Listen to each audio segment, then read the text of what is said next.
Oke, perkenalkan nama saya Basilisa Sari Shenibatiol dengan NIM 411-200-101-21.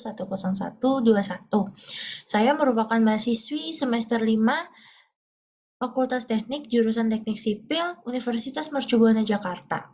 Di sini saya akan memaparkan atau menjelaskan tentang fakir berbahasa Indonesia yang sudah mulai menjadi tren di kehidupan kaula muda. Pemaparan saya ini bertujuan sebagai penunjang nilai tugas besar 2 saya dalam mata kuliah Bahasa Indonesia yang diempu oleh Ibu Novia Angela, SPD, MPD. Langsung saja saya akan jelaskan ke selanjutnya.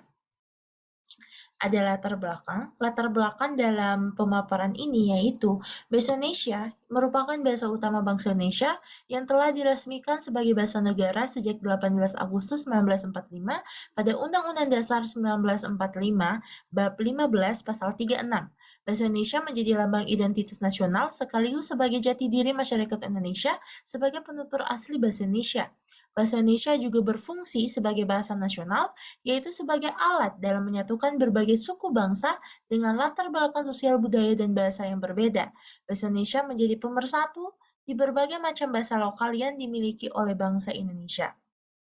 Bahasa Indonesia menjadi bahasa utama masyarakat Indonesia dalam berkomunikasi, baik dalam percakapan resmi maupun dalam percakapan sehari-hari. Akan tetapi, penggunaan kosakata yang berasal dari bahasa asing mulai marak digunakan oleh masyarakat Indonesia dalam berkomunikasi.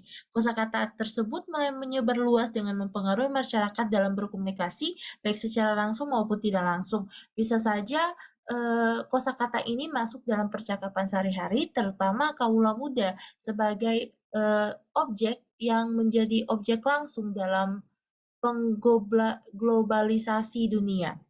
Jadi kenapa kebanyakan kaula muda yang menggunakan bahasa asing sebagai kosakata di dalam percakapannya, itu karena kaula muda lebih dekat dengan globalisasi dan lebih aktif dalam globalisasi itu sendiri. Banyak tempat dan produk lokal Indonesia yang menamai serta mengiklankan merek dagangnya dengan terminologi bahasa asing daripada khazanah kata bahasa Indonesia. Kita masuk ke pembahasan. Jadi sebelum itu kita harus mengenal apa itu fakir.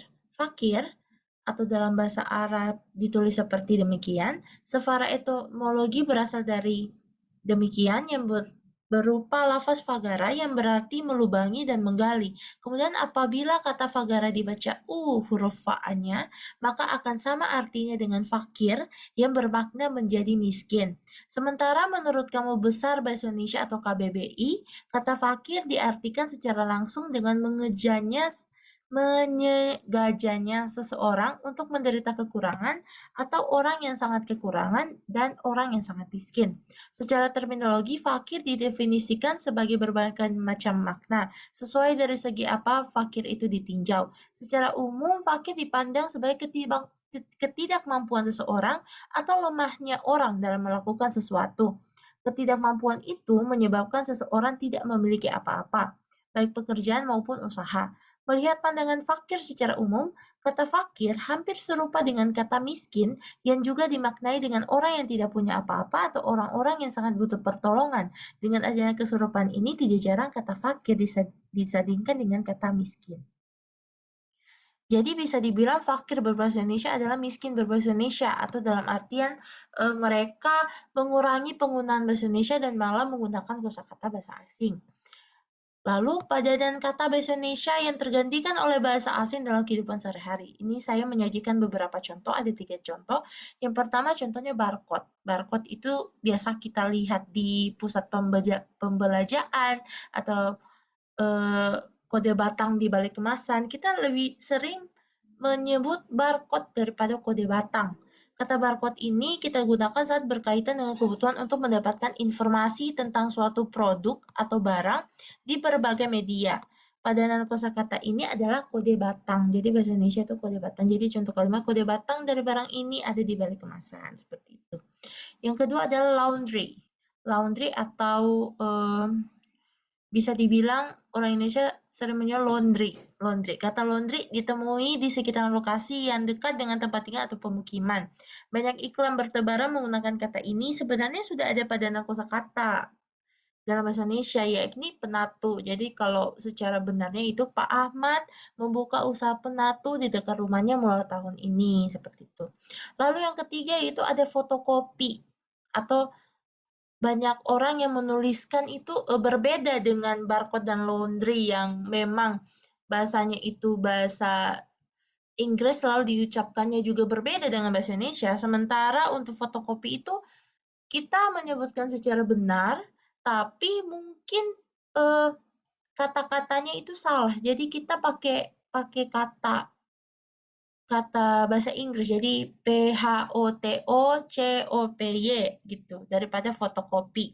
Kita masih sering menjumpai beberapa jasa percetakan yang menggunakan kosakata fotokopi gitulah pada papan reklamennya. Biasanya tempat itu dapat kita jumpai di dekat perkantoran, kampus, maupun tempat bisnis. Contoh kalimat yang benar yaitu Pahlikin sedang memfotokopi kartu BPJS di Buring. Jadi fotokopi bukan fotokopi ya. Oke, kita masuk ke simpulan dan saran. Simpulan, fakir merupakan ketidakmampuan seseorang atau lemahnya orang dalam melakukan sesuatu yang menyebabkan seseorang tidak memiliki apa-apa baik pekerjaan maupun usaha. Kosakata merupakan himpunan semua kata-kata yang dimiliki dan dimengerti oleh seseorang serta digunakan untuk menyusun kalimat baru. Kekayaan kosakata seseorang dianggap sebagai gambaran kecerdasan dan tingkat pendidikannya. Kosakata dibagi menjadi dua, yaitu kosakata aktif dan kosakata pasif. Yang aktif itu yaitu kosakata yang frekuensi penggunanya sangat sering digunakan saat berbicara. Sementara pasif itu yaitu kosakata yang frekuensinya penggunaannya sangat jarang digunakan bahkan tidak pernah dipakai. Padanan kata merupakan sebuah kata yang memiliki bentuk berbeda tetapi memiliki makna yang sama atau mirip. Lalu, kosakata bahasa asing makin marak digunakan oleh masyarakat Indonesia. Hal tersebut disebabkan karena keegoisan atau paradigma masyarakat yang menilai bahwa penggunaan bahasa asing memiliki nilai yang lebih unggul dan ketidakpahaman masyarakat dalam mencari istilah asing dalam padanan bahasa Indonesia. Proses penyebaran istilah asing ke dalam bahasa Indonesia dapat terjadi melalui beberapa cara, yaitu ada adopsi atau mengambil kata asing yang memiliki makna yang sama secara keseluruhan tanpa mengubah lafal atau ejaan dalam bahasa Indonesia. Proses adaptasi diserangnya bahasa asing akibat pemakai bahasa mengambil kata bahasa asing, tetapi ejaan atau cara penulisannya berbeda dan disesuaikan dengan aturan bahasa Indonesia. Proses kreasi atau mengambil konsep dasar yang ada dalam bahasa asing, kemudian mencari padanan katanya dalam bahasa Indonesia. Kosakata bahasa asing sering dijumpai dalam komunikasi sehari-hari, baik secara langsung maupun tidak langsung. Lalu untuk sarannya penggunaan bahasa Indonesia oleh masyarakat Indonesia diharapkan dapat meningkat dan terus diterapkan dalam kehidupan bermasyarakat.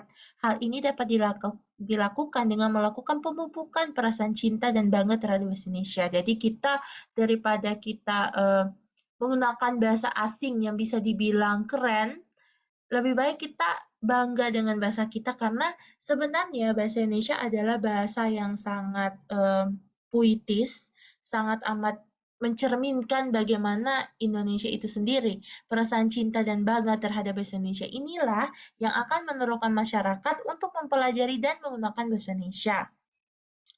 Selain itu, bahasa Indonesia itu dapat menjadi identitas nasional bangsa Indonesia. Jadi kita bisa mengatakan, saya bangga menjadi orang Indonesia karena saya menggunakan bahasa Indonesia.